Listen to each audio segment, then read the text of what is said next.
Assalamualaikum warahmatullahi wabarakatuh. Selamat pagi semuanya. Perkenalkan, nama saya Dadan Mustafa dari kelompok 2. Pada pertemuan kali ini kami akan mempresentasikan tentang konsep kinerja koperasi. Untuk mempersingkat waktu, mari kita dengarkan pemateri yang pertama. Waktu dan tempat saya persilahkan. Bismillahirrahmanirrahim. Assalamualaikum warahmatullahi wabarakatuh. Perkenalkan, nama saya Rally Pajria dari kelas manajemen 3A. Di sini saya akan memaparkan materi pertama. Pengertian. Kinerja diartikan sebagai hasil dari usaha seseorang yang dicapai dengan adanya kemampuan dan perbuatan dalam situasi tertentu. Berdasarkan Estetika Menteri Keuangan Republik Indonesia nomor 740/K MK.00/1989. Penilaian kinerja menurut Gary Dessler adalah mengevaluasi kinerja karyawan saat ini dan atau di masa lalu relatif terhadap standar prestasinya. Sedangkan menurut Anwar Prabu Mangkunegara, hasil kerja yaitu secara kualitas dan kuantitas yang dicapai oleh seseorang pegawai dalam melaksanakan tugasnya sesuai dengan tanggung jawab yang diberikan kepadanya. Perkenalkan, nama saya Asdepi Indriawati. Di sini saya akan menjelaskan tentang tujuan penilaian kinerja koperasi. Ada dua tujuan diadakannya penilaian kinerja bagi para karyawan. Yang pertama, tujuan evaluasi. Seorang manajer menilai kinerja dari masa lalu seorang karyawan dengan menggunakan ratings deskriptif untuk menilai kinerja dan dengan data tersebut berguna dalam keputusan promosi. Yang kedua, tujuan pengembangan. Seorang manajer mencoba untuk meningkatkan kinerja seorang karyawan di masa yang akan datang. Sedangkan tujuan dari sistem penilaian kinerja karyawan adalah sesuatu yang menghasilkan informasi yang akurat dan valid berkenaan dengan perilaku dan kinerja anggota organisasi atau perusahaan. Saya akan menjelaskan materi manfaat penilaian kinerja koperasi. Bagi suatu perusahaan, penilaian kinerja karyawan memiliki berbagai manfaat, antara lain, yang pertama, evaluasi antar individu dalam organisasi. Tujuan ini bermanfaat dalam menentukan jumlah dan jenis kompensasi yang merupakan hak bagi setiap individu dalam organisasi, pengembangan diri setiap individu dalam organisasi. Setiap individu dalam organisasi dinilai kerjaannya. Bagi karyawan yang memiliki kinerja rendah, perlu dilakukan pengembangan baik melalui pendidikan maupun pelatihan. Yang kedua, pemeliharaan sistem. Tujuan pemeliharaan sistem akan memberi beberapa manfaat, antara lain pengembangan perusahaan dari individu, evaluasi pencapaian tujuan, perencanaan sumber daya manusia, penelitian dan identifikasi kebutuhan pengembangan organisasi, dan audit atas sistem sumber daya manusia. Yang ketiga, dokumentasi penilaian kinerja akan memberi manfaat sebagai dasar tindak lanjut dalam posisi pekerjaan karyawan di masa akan datang yang berkaitan dengan manajemen SDM, pemenuhan secara legal dan sebagai kriteria untuk pengujian validitas. Yang keempat, hasil penilaian tersebut sangat penting artinya dan peranannya dalam pengambilan keputusan tentang berbagai hal seperti identifikasi kebutuhan program pendidikan dan pelatihan, rekrutmen, seleksi program, pengenalan, penempatan, promosi, sistem imbalan, dan berbagai aspek lain dari proses manajemen SDM secara efektif. Assalamualaikum warahmatullahi wabarakatuh. Halo sahabat akal sehat, perkenalkan nama saya Adam Purnamagiri. Dan jangan lupa subscribe juga channel saya, Sahabat Akal Sehat. Di sini saya akan mempresentasikan tentang variabel dan indikator kinerja koperasi. Secara umum, variabel dan indikator kinerja koperasi yang diukur untuk melihat perkembangan atau pertumbuhan koperasi di Indonesia terdiri dari kelembagaan, jumlah koperasi provinsi, jumlah koperasi per jenis atau kelompok koperasi, jumlah koperasi aktif dan non-aktif, keanggotaan, volume usaha, permodalan, aset, dan sisa hasil usaha. Mungkin sekian presentasi dari saya, sahabat akal sehat. Kurang lebihnya mohon maaf. Terima kasih. Assalamualaikum warahmatullahi wabarakatuh. Nama saya Muhammad Iqbal Putra dari kelas manajemen 3A, kelompok 2, manajemen koperasi dan UMKM. Di sini saya akan melanjutkan apa yang telah disampaikan oleh rekan-rekan saya. Saya akan menjelaskan mengenai kelembagaan, anggota usaha dan juga volume usaha. Ya, saya akan menjelaskan mengenai kelembagaan, keanggotaan, dan juga volume usaha. Sementara untuk permodalan, aset dan juga sisa hasil usaha atau SHU akan dijelaskan oleh rekan saya yang lain. Yang pertama yaitu kelembagaan. Organisasi koperasi adalah alat untuk mencapai tujuan. Yang dimaksudkan di sini adalah koperasi adalah sebagai organisasi di mana anggota dan juga pemiliknya adalah pihak yang bertanggung jawab akan tercapainya tujuan di organisasi koperasi itu sendiri. Sedangkan struktur organisasi adalah susunan dan hubungan antar komponen dan antar posisi dalam sebuah perusahaan. Struktur organisasi mencerminkan hierarki organisasi dan struktur wewenang serta garis koordinasi dan juga tanggung jawab. Jadi, anggota dan juga pemilik tersebut harus bekerja sama dan juga memiliki rasa tanggung jawab akan tercapainya tujuan koperasi tersebut. Maju tidaknya sebuah organisasi adalah apa yang dilakukan sesuai apa yang dilakukan dengan anggotanya itu sendiri. Yang kedua, keanggotaan. Anggota koperasi merupakan pemilik dan juga pengguna jasa koperasi. Dalam koperasi ada pula anggota luar biasa, dikatakan luar biasa bila persyaratan untuk menjadi anggota tidak sepenuhnya dapat dipenuhi seperti yang ditentukan dalam anggaran dasar.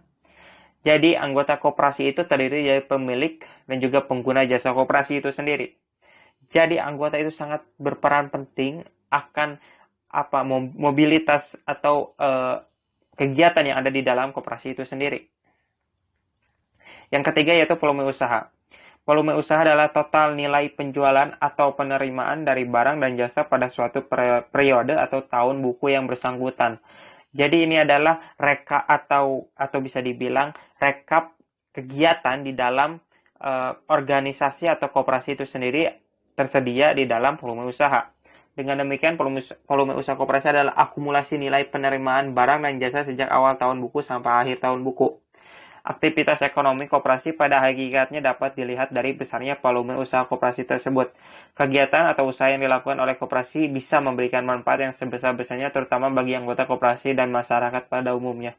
Di Indonesia, koperasi adalah memiliki peran vital atau peran penting di masyarakat untuk memajukan ekonomi dan juga bidang-bidang lain yang ada di masyarakat. Terima kasih. Perkenalkan, nama saya Widya Restu Fauzia.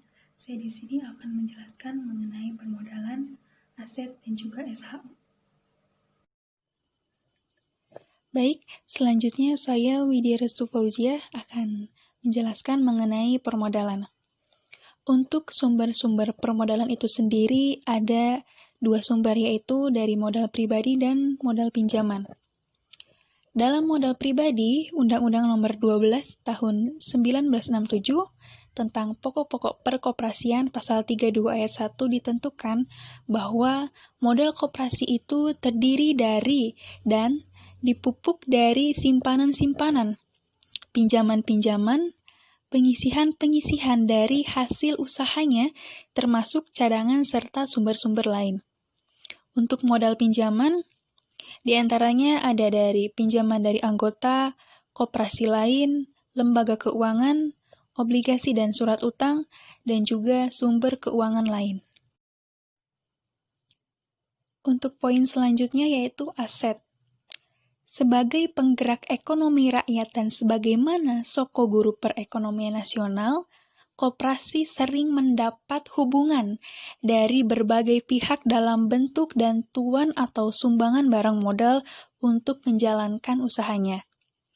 Barang modal tersebut dapat diakui sebagai aset tetap milik koperasi walaupun aset tetap tersebut tidak dapat dijual untuk menutup resiko kerugian. Berikutnya, sisa hasil usaha.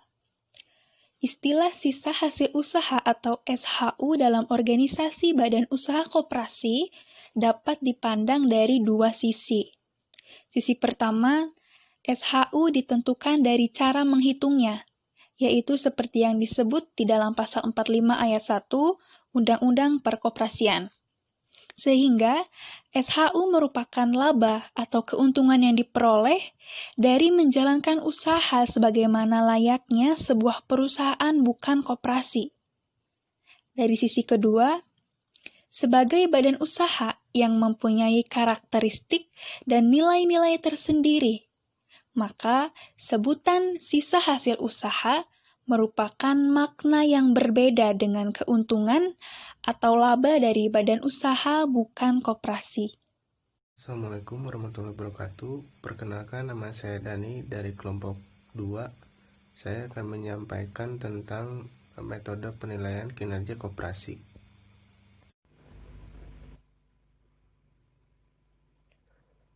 Metode penilaian kinerja koperasi.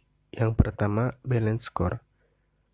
Menurut Mulyadi, balance score merupakan contemporary management tool yang digunakan untuk mendongkrak kemampuan organisasi dalam melipat gandakan kinerja keuangan. Langkah-langkah implementasi balance score sebagai berikut, yaitu menentukan jenis usaha, menentukan visi perusahaan, yang ketiga membangun perspektif, yang keempat menurunkan visi perusahaan ke setiap perspektif, yang kelima mengidentifikasikan faktor kritis, keenam membangun ukuran-ukuran faktor kritis, yang ketujuh mendirikan balance score yang komprehensif, yang kedelapan memformulasikan target, yang kesembilan mengukur kinerja. Terus metode yang kedua, metode penilaian tenaga perkembangan atau CCA. Salah satu metode untuk mengukur kinerja koperasi dikeluarkan oleh CCA, Canadian Cooperative Association. PTP terdapat 24 indikator dalam menilai kinerja. Koperasi yang didasarkan yang pertama itu visi terdiri dari 7 indikator, kapasitas terdiri dari 9 indikator, sumber daya terdiri dari 4 indikator, jaringan kerja terdiri dari 4 indikator. Metode yang ketiga yaitu sistem monitoring PERLS atau rasio-rasio finansial. Yang keempat, model indeksasi. Yang kelima, pemeringkatan koperasi oleh Kemenkop. Perkenalkan, nama saya Windy Ayudisi. Di sini saya akan menjelaskan materi berikutnya, yaitu prinsip pengukuran kinerja. Prinsip pengukuran kinerja. Dalam pengukuran kinerja terdapat beberapa prinsip-prinsip, yaitu yang pertama, seluruh aktivitas kerja yang signifikan harus diukur. Yang kedua, pekerjaan yang tidak diukur atau dinilai tidak dapat dikelola karena darinya tidak ada informasi yang bersifat objektif untuk menentukan nilainya. Yang ketiga, kerja yang tak diukur sebaiknya diminimalisir atau bahkan ditiadakan. Yang keempat, keluaran kinerja yang diharapkan harus ditetapkan untuk seluruh kerja yang diukur. Perkenalkan, nama saya Nadia Estefi Natasha. Saya akan melanjutkan materi dari prinsip pengukuran kinerja. Langsung saja. Hasil keluaran menyediakan dasar untuk menetapkan akuntabilitas hasil alih-alih sekedar mengetahui tingkat usaha. Mendefinisikan kinerja dalam artian hasil kerja semacam apa yang diinginkan adalah cara manajer dan pengawas untuk membuat penugasan kerja operasional. Pelaporan kinerja dan analisis variansi harus dilakukan secara periodik. Pelaporan yang kerap memungkinkan adanya tindakan korektif yang segera dan tepat waktu.